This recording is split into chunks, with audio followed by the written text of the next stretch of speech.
Oliver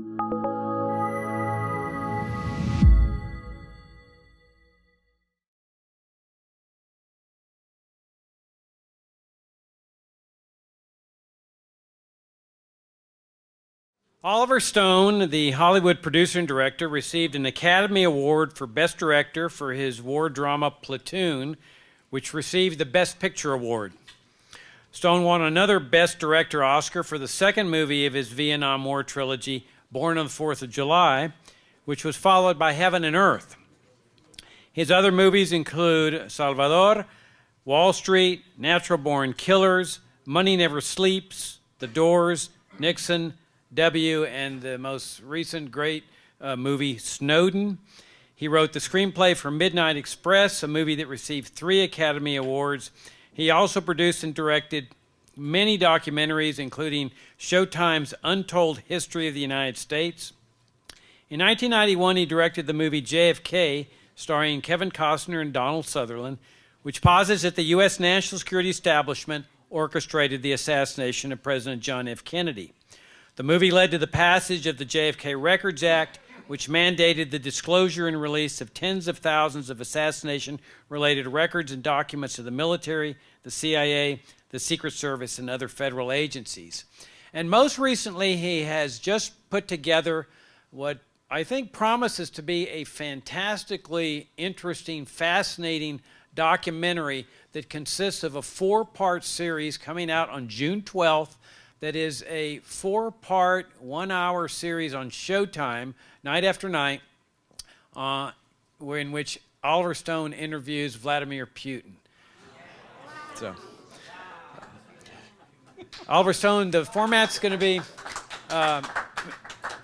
Oliver Stone's going to give us some preliminary comments, and then he's going to be seated for a conversation, just spontaneous, with Jim, and which I will moderate. Please welcome Oliver Stone.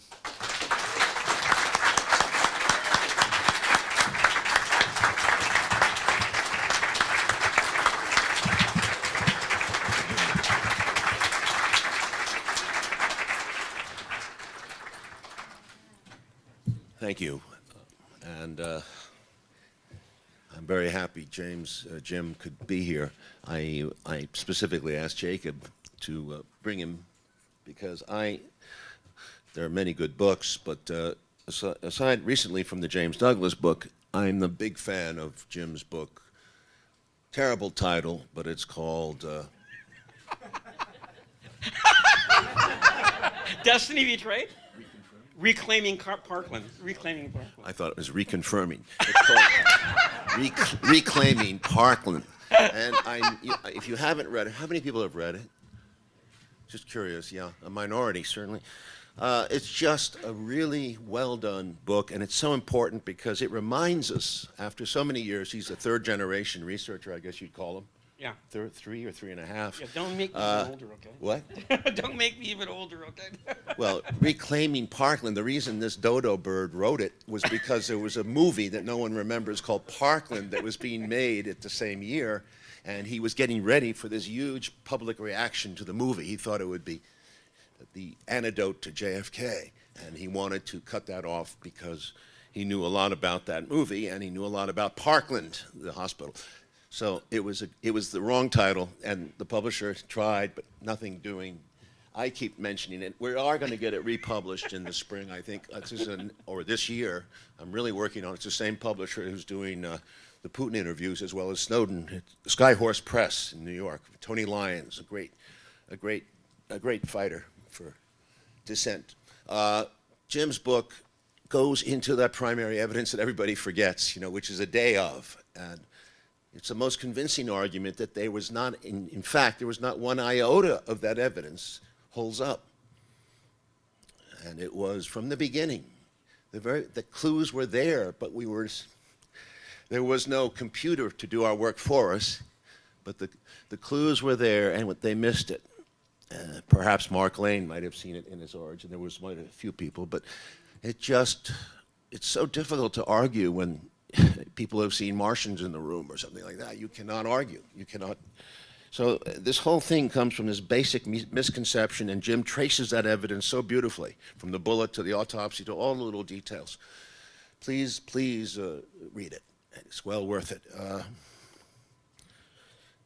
People care, and they still care. And as we come to this moment in where are we, 2017, obviously, I stumbled into this. Ellen Ray in Cuba, in Havana. Ellen Ray, remember Ellen Ray, anybody? Sheridan Press, great person, and her husband,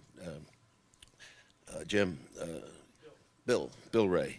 Bill Schaap. Bill Schaap, yes, Bill Schaap. Wonderful people. She gave me this book, Jim Garrison's Trial. She had covered it in 67, 8, 9, rather, and she gave it to me in the elevator in Havana in 1987. I thought she was another lunatic. She wouldn't stop talking. A socialist elevator, 7 floors in Havana, takes about 20 minutes, so I got to listen to this lunatic telling me, Garrison. I take the book, On the Trail of the Assassins. Nice little, okay, I'll read it someday. I read it about 3-4 months later, and by God, it's a hell of a thriller. That's where it starts. It's a Costa Gavras film. And of course, as we get deeper and deeper, as we always do, until you get the honeypot comes up and grabs you, right? And it just gets, it's a labyrinth, it's a maze. It was certainly a delight as a mystery fan, but the deeper you go, it becomes clear that there's huge misdoings in this matter. And as the years go by, I feel that more and more strongly, particularly as I see the world today and the American government. Pretty much everything that I felt could happen did happen, in the sense that we had this crazy election in 2000, and then several more crazy elections culminating right now. But the truth is that the deep state, as we have come to know it, we didn't know it then, it was Dale Scott came up with the thought, but that thing, that organ, is so apparent. It should be apparent to every American who's awake. And at its most dangerous point, we're there. The threat has been laid down to it. And if you can't see the markings of a secret state at the intelligence agencies doing this kind of leaking, this kind of work behind the scenes to destroy the credibility of the Russians as well as the president, who many of them hate. So this is an interesting game that's going on. It's a similar game to what Jim Garrison ran into in 1969 at that trial that Elaine Ray presented me with. He kept saying that you cannot, in this day and age, 69, go up against the covert intelligence apparatus like the CIA, because no one in the real world understands how they work and how they manipulate and how they think. And they have a lot of money, and they have a lot of media with them, corporate media. I feel sorry. I mean, I love Jim, but it was hard because he had a case, but it was as Jim knows, it was a case that had, it was a minimum to go to court, but he got to court. But by the time he got there, to 3 years in, so many people were missing, dead, changed their testimony, and the CIA, as we now know, had an active file on Garrison, out to delegitimize him completely. He went through hell, and I'm happy that one of the best things I ever did in my life was, in a sense, meet this old man who had never given up fighting, had just written this new book 20 years after the trial, still believed in the right thing he did, and to turn his story into actually a successful film that was seen all over the world. Oh, much to the ire of the original people who had spent so much money and time destroying his reputation. I was venomously attacked by many people who were personal friends of Clay Shaw and wrote me nasty pieces. He was obviously a very articulate, cultivated man, but and a theater goer and all that. So he had all the New Yorker crowd was a big fan of Clay Shaw. But little did they know everything. And your buddy Edward Epstein? One could do a movie about all the people around the case.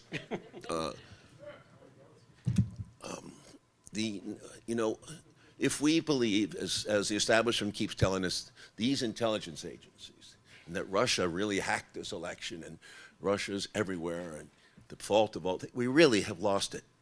And this is really what's going on, and it's so disturbing to me. If you know anything about it, and Ray McGovern's here, isn't he? Ray.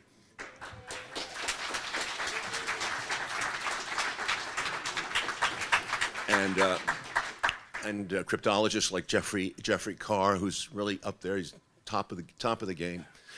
They've written so many articles now. I mean, it's Alice in Wonderland, because this is the first time I've seen such a major investigation going on where there was no evidence. Usually you have some shred of evidence. It's almost as if we're going to investigate and we're going to find a shred of evidence. So this is a bizarre logic, and it's backed by all our media, all the muscle of our country, and the belief in the military system that we, despite all this, we need $58 billion more on the budget to keep going with our military state. This is exactly what Kennedy warned us against. One of the great stories of JFK was that he was in the military. None of these new guys have been in. And as a result, the Clintons and the Obamas and the Bushes, they fold very quickly to what the military tells them. It's disgusting that Donald Trump would say things like, and you will see I will give you the best generals, and they have the most medals, and it's almost like their toy set for him. It's these shiny new generals are going to run the wars, as opposed to the Obama-type people who try to control them. I am going to give the American people the bang for the buck. Next time we have a war, he said, we're going to win it. He said that. Now, you know the implications of that in a nuclear situation. It's the end of the earth, probably. Many people here believe in nuclear winter. I do. And I know my co-author from Untold History, Peter Kuznick, who's not here, would tell you about nuclear winter at length. It's really scary because we don't know what Trump's going to do from day to day. No one knows what he's going to do. He doesn't know. Depends on his dream the night before. And I think it's admirable. It's great theater. My God, we're seeing the best reality television we can, and he's living up to it.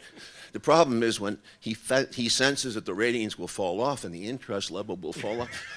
How does he keep the show going? You know, who can he fire? What can he do to keep the interest? He's very aware of interest, as opposed to the old kind of boring Eisenhower presidency, where people would say, you know, the guy played golf today, and he shot at whatever it was, and they like Ike because he doesn't do anything, and they like that. He was a do-nothing president. Not really, but that's what they thought at the time. And everything was backwards. Everything was backwards. Even then, I mean, JFK came in on the basis that he was going to make this country stronger because we were failing in Cuba. And of course, we know that's all backward, and he knew better, but he said it for election reasons. And Nixon was pictured as a softy, as a do-nothing Eisenhower-type candidate. So our history is these mistakes, and they're huge mistakes.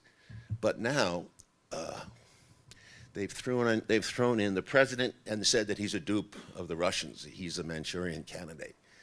This is something that Burt Lancaster would think up in the one with Frederick March. 7 Days in May. 7 Days in May, one of my favorite movies, when he accuses Frederick March, who's a straight shooting, honest American.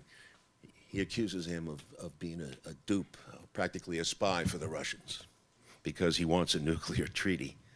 Peace treaty in the 1960s. That was the basis of the Kennedy-Khrushchev deal. What is wrong with peace? What's wrong with détente? I can't figure out. But here we have everybody in the establishment, the respectable establishment, telling us that any kind of deal with the Russians is bad. This is unbelievable. Never heard it in the 1960s, 50s. There was always some peace party of some kind. And it scared me in the election of 16. Where is the peace party? Where are the peace people? There's nobody that represents officially that position. Sanders was very weak on foreign policy, very weak. At least he said a few common sense things, but since then he's joined the herd, the establishment that's right down the road here. This is truly a crisis time if people think like this.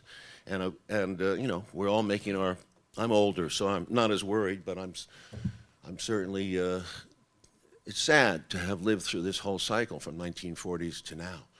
And to see the same repetitions. Anybody who was in Vietnam or in Korea recognizes the same kind of talk, the same kind of splits, America first, America patriotic, and all that stuff. We heard it, and then we heard it again on Iraq 1 and 2. And by the way, Iraq 1 was a huge mistake, but nobody pays enough attention to that. But Iraq 2 was definitely a debacle. So here we are with Afghanistan dragging on, and the lies, and this destruction of Libya was a gigantic mistake. The refugee situation in Europe, I mean, this is serious, serious destabilization. We have completely destabilized the West, and then we hold up our hands and say, Russia did it. I mean, Russia has destabilized every election, is behind everything. This is shameful, and it's a lack of, what it is you can't, it's a lack of responsibility. It's like a child that breaks something in the room and says, he did it. You can't do that, but that's what they're doing. It's almost as if there is no game plan. Game plan, as many of you have suggested, some of you, I've read your articles, very smart, very perceptive, have suggested that the United States goal is a much more intelligently defined one as being owning Eurasia, owning the proprietary rights to that part of the world because it's the richest part of the world. That at least makes some kind of sense, and if we put it out in the open, Cheney did as much as anyone, Richard Cheney, but if that is our goal, we're in for good luck. Good luck, because we're in for a lot of turbulence and a lot of chaos. It is my, and we build up the military. We spend 10 times more than the Russians, twice, 3 times as much as the Chinese, and how can we, 10 times more than the Russians, and we're scared of them? Dunford says they're the greatest threat to the United States. Has he ever thought of the reverse possibility? If you were a Russian and you were surrounded by the amount of missiles and ABMs and Polarises and submarines from Alaska all the way to the Lithuania, Latvia, the borders, and certainly in Czechoslovakia and Romania. No, I'm sorry, Romania and Poland. Poland. The Poles have done it again. They've waited 300 years to strike with Brzezinski, but now that he's dead, I have somehow fears that Poland will once again be the initiator of a third world conflict. So we have a lot to think about. I'm going to go sit down now with Jim, who I wish you'd ask him some questions as well as me. Go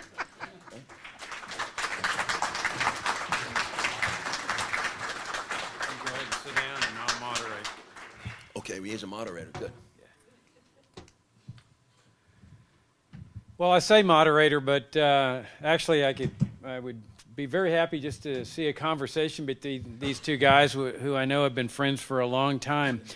But Oliver, I'm curious. I'll start out just with a question to you that I think it's safe to say that you and Donald Trump do not share the same economic or political philosophy, and yet it seems like you're able to draw a distinction between a man whose policies and politics that you have no respect for, but yet draw this distinction between this whole anti-Russia crusade and the war that the national security state seems to be waging against Trump. Did you comment on that? Well, I thought I did, but to me, you have to realize that everything I think. Oh, Oliver, microphone. here's- Oh, you use can the take it hand out mic. of there. Yeah, take it out. You have to realize that, and please, I have a disclaimer to make. Everything I think, feel, do is as a dramatist. This is my first role. I am a dramatist. So, of course, I look for the story, I look for the narrative, and certainly one of the things that attracted me to JFK was the possibility of a great narrative here, and I tried to put that into the film, the hunt for the clues of who would kill him and why. So, story. I think story. So I am not a political analyst who sits like a McGovern is, who does his work and reads all the boring papers. No, well, but I have to say about Mr. Putin that he does read everything. He reads he's very dry. He reads a lot, does a lot of research. Good people do that. Unfortunately, Trump doesn't read. We know that. He really doesn't. I mean, several people have confirmed that now. It's unbelievable. He has got a attention deficit disorder. That fascinates me as a dramatist, is that he's such a beautiful dramatization of a child really playing with toys, and the whole point of his life is in a sense being credited, being applauded, stand up, be proud. All the parents, everyone, knowing who he is. If he walks into the room and no one knows who he is, he'd sulk and he'd retreat quickly. When you see the wife not touching his hand when he reached out for her, you feel sad for the guy. And people have told me stories of him at his New Year's Eve party in Margot del Lago, whatever it's called. I'm sorry, Mar del Lago. I was there. That's an amazing story. It's like going to a national park where you can get in as long as you pay, and you can see the president, and he mixes with the crowd and all that. But it's like a museum. It's a strange place. It's like he should be dead, but it's Mummy's tomb, and he's still there. It'll be a tomb one day. I got off track, but the point is, was what? What was I saying? I was saying that, About Putin in Russia. you know. And how Oh yeah, New Year's Eve. Just the image of him sitting there as the clock struck midnight. A friend of mine told me it was sad. He was the only one at the table. They were all kissing, dancing. The music was playing. All like sigh. Nobody was sitting with him. I think there's a lot of truth in loneliness. And I think in his loneliness, he doesn't want to be alone. I do think you bury yourself in constant deal-making, constant talking to people, having some action, which, if you know real estate people, I'm a New Yorker, they are really the deal makers. They get into a room, they don't even look at you, they're immediately looking around, who's here, who can they talk to, who can they get ahead with, and how to make a buck. And I find that real estate people are really, most of them, have no morality at all, at all. Probably what's behind some of this bullshit, excuse me, I won't say bullshit, I'm going to say what may be behind, frankly, it wouldn't surprise me if at the end of the day with 2 years of investigation and how many millions of pages of bullshit they'd realize that maybe he did get some money from a Russian mobster for a loan or this or that. Big deal. That happens in real estate. It's not a big thing to understand. But, you can always talk about influence. You influence an election, correct? Yeah, everyone influences an election, but we all know that that AIPAC, the Israeli lobby, has a hell of a lot more influence in America than any Russian could possibly have if he was working for, if they put all the money in the world. And influence is a big word. So is hack. Anyway. Back to your question. What? Well, now, dramatist, yes. Tell me a little bit about this, Putin. How you came to arrive. Putin. Don't say Putin. Putin. Sorry, I didn't know that. Of how you got to this interview stage, and maybe tell us a little bit about Snowden. I can't do that. We're here for. I can't. That's coming up on Tuesday. It's really state secret. I got to keep it under wraps. I would just say that please have a chance, watch it. It sets a mood. It's an audacious thing for me to do a 4-hour documentary. I know that, but I had 25, 30 hours of material. But making it flow, giving it a reason. For me, it was like unwrapping an onion or a Russian doll. There's always another thing inside. So you listen to him. He answers a question early in the first hour. In the third hour, he may very well come back to it, and he'll say it differently, and it's the verbiage. It's very important to understand. You begin to feel him. You begin to understand how he thinks. And I think that's the role of a good, it's not really a documentary as much as a, how do you say, a one-on-one, two people, a conversation, talk over 4 hours in different places. No, it's subtitled, but he's very understandable in his body language. And I will make a point that I think it's far better to keep him in his native language, because once you dub in the United States, we've seen this again and again, you get the voice of the actor. Now, if you pick an actor who sounds like a football coach, which is what they do with Mr. Putin, you get the Charlie Rose phenomenon. When he speaks, he's harsh. It sounds like he's peremptory and he's autocratic, but that's not at all the way he speaks. So you get his voice. And the interpreter we were very lucky, was a young man who was brilliant and was able to interpret most of it pretty accurately on the spot. He's trained by the Kremlin. Jim, I think you have a question. I'm not. Oh, come on. That's not. This is not what it's about. It's about listening to him. Okay, let's do something unorthodox and take some questions. Go ahead. You're fine. You're fine. Oh, yeah, Jim, I was going to ask you a question. Oh, sure. Now, he mentioned, Oliver mentioned 7 Days in May. Yes. What was the reaction? I mean, tell us the story of 7 Days in May. What Kennedy's, the role that Kennedy played in this, and what happened there? It's really funny. Was I talked about Henry Kissinger had Kennedy really liked movies, you know. And he saw a lot of them. Okay, and he really liked this book, 7 Days in May, and he liked it so much that he knew the director, John Frankenheimer, and he said, "Why don't you guys shoot it here? Okay, I'll get everybody out of here for a weekend, okay, and you can come in and shoot the interiors, you know, at the White House." That's how much he wanted to see the movie get done, all right? And so, yeah, he really liked the message of the picture, that the military, you know, really thought that they could take control of the government of the United States, because, you know, he had been through so many situations, you know. And by the way, that's why Kennedy taped the White House. I don't know if anybody, he taped the White House because he felt that everybody had bailed on him after the Bay of Pigs, that they were all blaming him for what had happened, and it really wasn't his fault. So he said, "You guys are not going to do," he didn't tell him this, but "you're not going to do this anymore because I'm taping every conversation, okay? And I'm going to know what really happened, all right? And when I'm out of here, we're going to hear about it." So that's why he put the taping system in. I didn't know that. Yeah. So is that true, or is that I have to fact check that? By the way, he can't talk about that special, but he can talk about another movie called Ukraine on Fire, which he was one of the executive producers on. And if you haven't seen it, unfortunately, that movie hasn't got a national release yet, at least not that I know.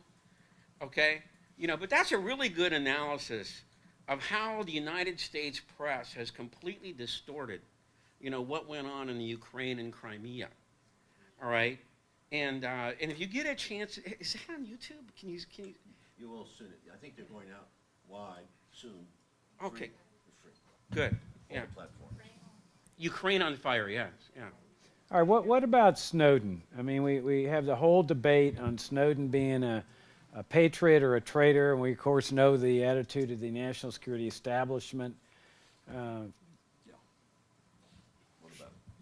Want a reaction? You obviously met him personally. Tell us a little bit about him as a person. And No, Mr. Snowden, he was very. The movie is the result. The movie is the result of his information. This is his interpretation. He talked to us 9 different times. We went to Moscow. I did most of all, but it's his right to get the story right from his point of view. Now, I've said that from the beginning. This is Snowden's point of view. This is not the NSA point of view. You have to recognize that. So they would see this story completely differently and say it's made up. So all we can do is, we don't know what really happened, but after having spent a lot of time with him, I certainly don't believe he's an actor. I believe Ed Snowden told us the story to the best of his knowledge.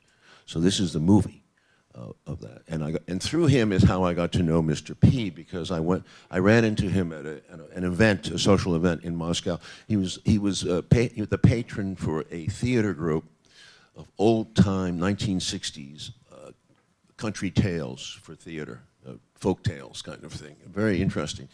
I didn't speak Russian. I sat through it 2.5 hours, fell asleep, and waiting for him in the back. And I got to meet him in the back room of the theater, where he was. I asked him, very nicely about, he knew I was doing Snowden there, and not in Moscow, but in Germany. And I asked him some questions, and his answers were surprising to me. I won't tell you what they are, but if you gear in on hour 2, you will see his discussion with me about Snowden. Very interesting stuff from a different point of view, and certainly talks about the U.S. Russia policies on extradition, which is very important to this case, because there have been so many Russian criminals that have taken off from Russia with money, state money, or embezzled money and landed in other countries. So this is a big issue for them, too. Well, and pardon me for revealing what might be in one of your state secrets, but I did hear, and maybe leaking something unauthorized, that a trailer to this Putin interview series is that Oliver asked Putin that, look, you're ex-KGB. I mean, you're like national state par excellence, national security state par excellence. Yet here's a guy who has revealed secrets to the U.S. national security state. How can you consider him a patriot? And I think that he answers it, which may be a reason to watch the series. Okay, I'm gonna change the format. If I call on you, all I ask is that you not make a speech, that you just ask the question. And okay, I'll start with you, sir, and then I'll go to you here in the front. Okay, gentlemen, my question concerns, I guess, what a lot of us would regard as a taboo subject. Can you comment at all on the correspondence between JFK and Ben Gurion, first Prime Minister of Israel, regarding the French-built Dimona power plant and JFK's desire to have international inspectors check out the nuclear energy situation there? And more generally speaking, do you believe that our relationship over the last 60, 70 years with Israel and the Zionist movement has been detrimental to America's national security? I know it's a bit of a taboo subject, but I see no reason why it wouldn't be worthwhile to discuss a bit. Jim, you handle this. Thanks, Oliver. Jim, grab the microphone. Let's start with a compilation of facts first. Go ahead. Nice hot potato. Okay. Jim, All microphone. right, look, Jim, microphone. okay. If you talk to these guys in the CIA and the State Department, and if you did what I did in a comparative analysis, they'll tell you that Kennedy was the last president who really wanted to stop Israel from getting the bomb. Okay, he didn't think there should be any atomic weapons in the Middle East at all. And he was absolutely furious when he found out that they were lying to him. And he said, I will do everything I can to obstruct this weapons program from here on in. All right? Kennedy had a really close friendship with Gamal Abdel Nasser, all right, who he admired very much because he thought being a secularist and being a socialist, that he could channel the Middle East into a more modern world and a more modern framework, all right? And so he had well, how close they were. When Nasser got the news that Kennedy was killed, he went into a month-long depression, and he demanded that Kennedy's funeral be shown 4 times on national television, all right? Because he knew it was going to be the end of an era. And, of course, he breaks relations with the USA, I think, in 1966, all right? But Kennedy wanted to build that framework with what he perceived as being the moderates in the Middle East, because in a second administration, he was going to move for a solution to the Palestinian problem, all right? And when's the last time anybody said anything like that? All right? But that's what, and by the way, I can't take credit for this. I didn't think all this stuff. I didn't Google. Robert Rakove has a very interesting book called Kennedy, Johnson, and the Non-Aligned World, which is an excellent analysis of that whole subject. All right? So those are my thoughts on it. Well, Jim, I'll call you on in a second. But, Jim, you reminded me of a big contribution that you made and you opened my eyes to, and that is that I said in my talk that Kennedy was a standard Cold Warrior mostly, but you've pointed out that in terms of these third world nationalist movements, the anti-colonialist movements, they were perceived to be pro-communist because they were gaining independence from the Western powers, that you showed that Kennedy was really sympathetic to those movements. The most important person, if you want to understand who, let me, if I can just give you a little background. I was in that school also. One day I'm in this bookstore in this little town called Julian, which is outside of Mount Palomar, and I'm on a vacation. I go in this bookstore, and I see the cover of this book called JFK Ordeal in Africa. And on the cover of that book is the very famous picture of Kennedy getting the news of Lumumba's death. All right? And if you haven't seen the picture, Kennedy has his hand over his face and he's weeping. He's getting the news at the moon. And I'm thinking, what is this guy doing crying over the death of a black revolutionary in Africa? I mean, Johnson wouldn't do that. You know, Eisenhower wouldn't do that. I mean, Eisenhower tried to kill him. All right? All right, and so I said, how the heck did that happen? And to understand that reaction, you have to go back to a guy named Edmund Goulion, who was the State Department official in Saigon in 1951.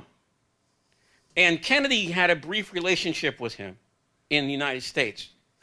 All right, and so when he went to Saigon, he sought him out, and they had this meeting at this top of this outdoor restaurant, and he asked him, are we on the right side in this thing? Are we going to win?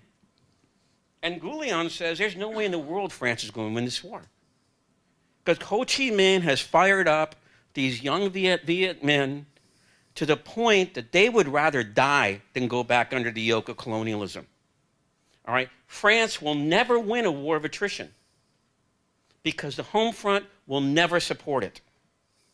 Now, you take that and put it in 1965, and somebody should have told that to Johnson. You're going to lose this country in this crazy war you're running that you can never win.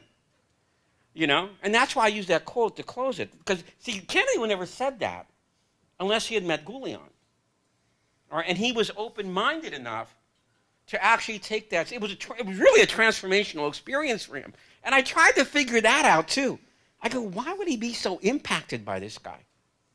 And then I stumbled across a conversation that Kennedy had with Nehru, the leader of India. And Nehru's lecturing him on the evils of colonialism.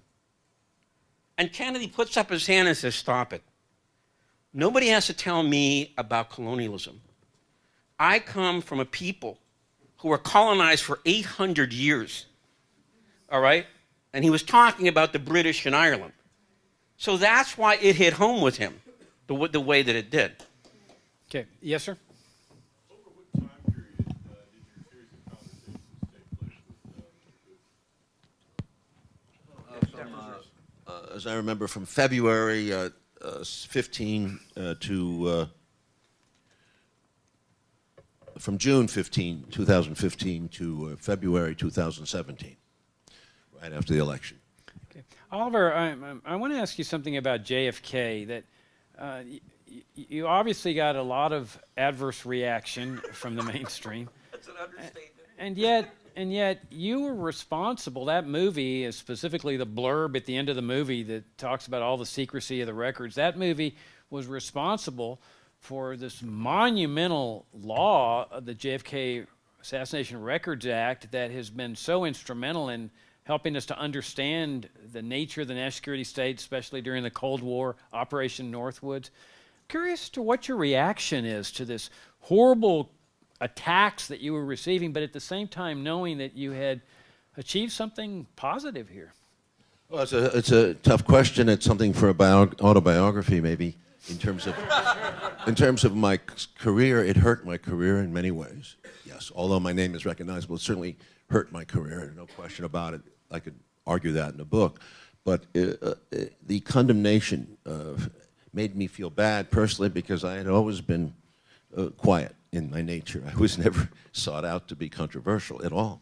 I was shy in school and remained so, and very much a conformist. My life is mixed up. It's a mixed bag. So all the attacks did hurt, and they scarred me. The truth of the legislation of which I'm supposed to be proud is that it was really legislation that was passed in reaction to the film in order for Congress to deny that I was on the right trail. So the idea was, we'll dump a lot of papers, it'll be so confusing, over in 10 years or whatever it was, it will take, and then people will forget all about it, which is what they do with 9/11, which is what they do with pretty much any investigation. And hopefully the Russian investigation will end up somewhere in that mess of American society hysteria. Anyway, that was, so at the time, it hurt.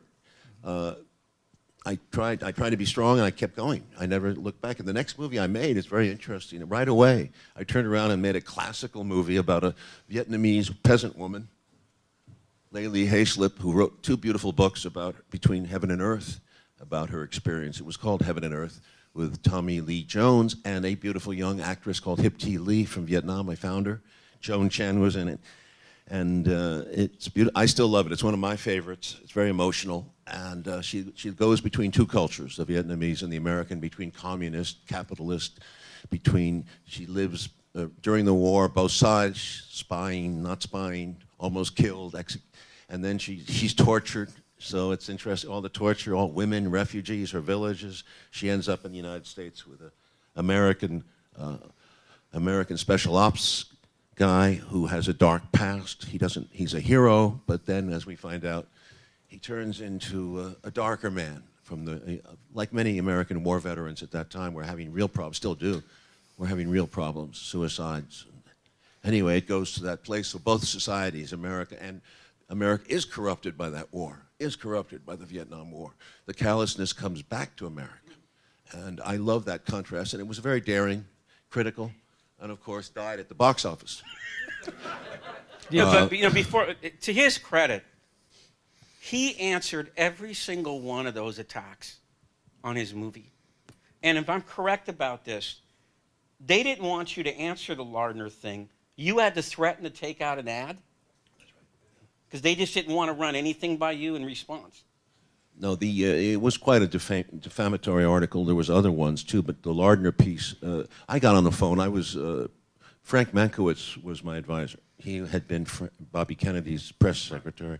So he knew what he was doing, but he felt we should respond. And when I called Ben Bradley at the Washington Post, he took my call, finally, and, acted like he hated me. Without knowing me, he hated me because he was a good friend of Jack Kennedy and obviously did not believe in anything of this nature or knew whatever. I didn't sense that there was any. So Lardner was his national security correspondent, was a vulture, has a history of defending American interventions all over the world, very good at it. You know his past better than me, Nicaragua, probably Guatemala. Anyway, so the point is that the Washington Post was... They still are. Who are we kidding here? Where is the Washington Post? Jeff Bezos owns it. It doesn't matter who owns it. It's an institution that keeps running on its petrol of lies. How did they consent to run your article then? They had to. We fought with them. We'd say we're going to buy a fucking page and we're going to run this whole fucking thing. And we're going to embarrass the shit out of you for not publishing it. It's the only way you works with these guys. They are tough. And they're nasty, they know it, and they're dealing in a very tough world. Who wants to be a newspaper man? You know how miserable it is. It's a tough job. That reply, jealousy, rivalry, getting the scoop. It doesn't matter what's the truth. What matters is the scoop. What matters is the attention paid, the circulation. So it becomes a cynical business, as bad as advertising. The hucksters, they called them in those days, in the 50s. Right, Ray? Would you say anything else? Ray? You want something to add on that? You remember the Washington Post in those days? You served in... Yeah, because they were making themselves big heroes after Woodward and Bernstein, weren't they? It's part of that front, It was a big publicity for the newspaper business. And what happened is, the owner, Katharine Graham, according to this new book, had such a bad reaction to the liberality of the 70s that she cracked down in the 80s and went conservative with the Post. So you served in Vietnam. Did you ever go back? Oh, yeah, I went back many times, yes. So how was especially that? for Layli's book. So how was that? I went back for My Lai. I went to My Lai. I was going to do a movie in 2007. We were 2 weeks from making it, actually, 2-3 weeks. We built the whole village. We had all the extras picked. Everything was there. It was in Thailand, but it was a Vietnamese tribal group that spoke something very close to the Vietnamese language. It's interesting. But so what was it like after you'd gone there? My Lai? My Lai is a ghost town. Vietnam, after you'd gone there, I presume as an officer? No, I was not an officer. No. I was a Spec 4. Assigned to kill people? There must have been some kind of emotional reaction to come back to the country, no? Well, by that time I had done Platoon and Born on the 4th of July. or Platoon at least. You know, I'd gotten it out of my system, I think, with that movie. You know, I'm lucky in that sense. I was able to exercise some of those problems. I had problems. I didn't know they were problems when I came back. Yeah, and I still do. I don't feel quite integrated into the society because the society reminds me of the Army.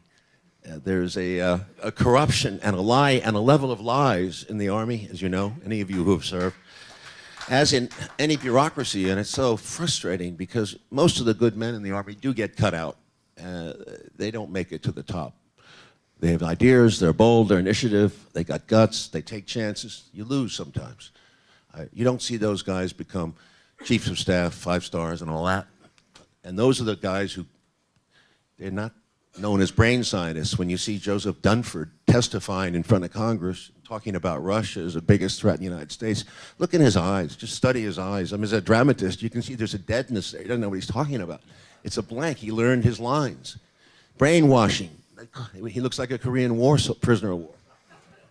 The new guy, Mathis, scares me. Mathis is very striking looking. He gets your attention. He's a dominant man. He walks in the room and you got to agree because he talks in that voice. I'm sure he arm twists very well. This is our problem. We go with the military solution. Everyone knows this now. How many bases do we have? How many bases, Ray?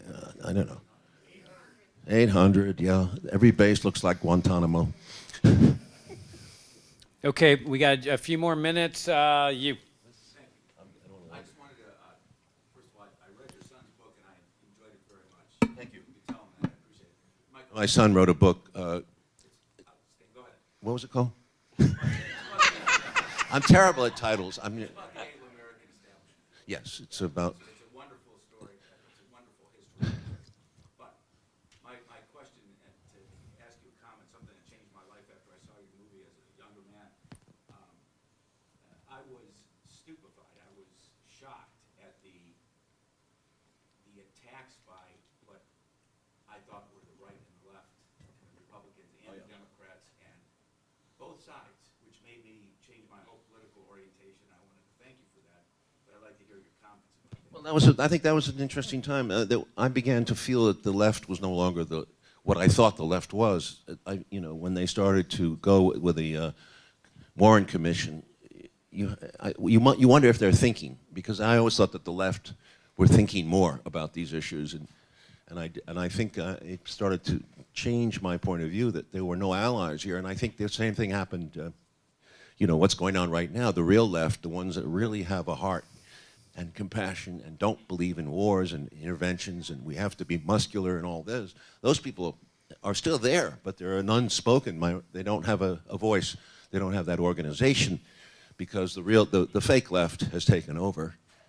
And with the Clintons, and it really starts with the Clintons and perhaps at the end of the Carter era, but it really was pervasive in the Obama era. And when they got every president to get up there and make a speech about Vietnam and what an honorable war it is and why we were doing Vietnam for peace and democracy. And that dialogue, that script is old. It's outdated, but they still use it. Is there another script in preparation? I guess, Ray, do you know if there's another script that they have? I hate to be the bearer of bad news, but we are out of time for today's program. And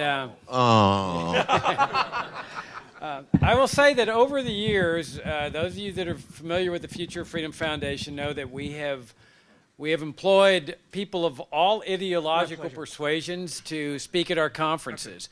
Glenn Greenwald has been played a very prominent role in our programs and our college tours, and we've had a lot of liberals and conservatives speak at our libertarian conferences, and we've been criticized for this. And we have, my answer has always been the same, is that what matters to me is what they're saying. As long as what they're saying mirrors what I'm saying, we're on the same page. And one of the books that I read as a kid was John Kennedy's Profile in Courage. And Kennedy was a big role model for me when I was a kid. I campaigned for Kennedy in the 1960 election. I actually went to the Lyndon Johnson Ranch and for a barbecue and met Lyndon Johnson, shook hands with him.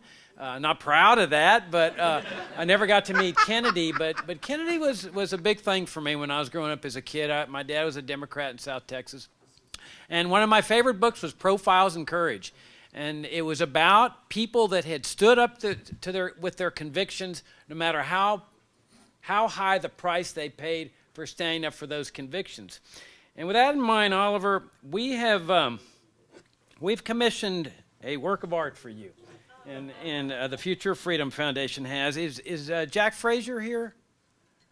Jack, stand up, Jack. Yeah.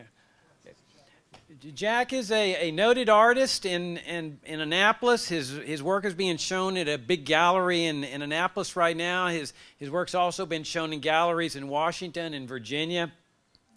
And we have commissioned him to do an oil painting of John Kennedy for you. Wow. And this is the pencil rendering that has been done by Jack Frazier, and the oil painting will be done based on that.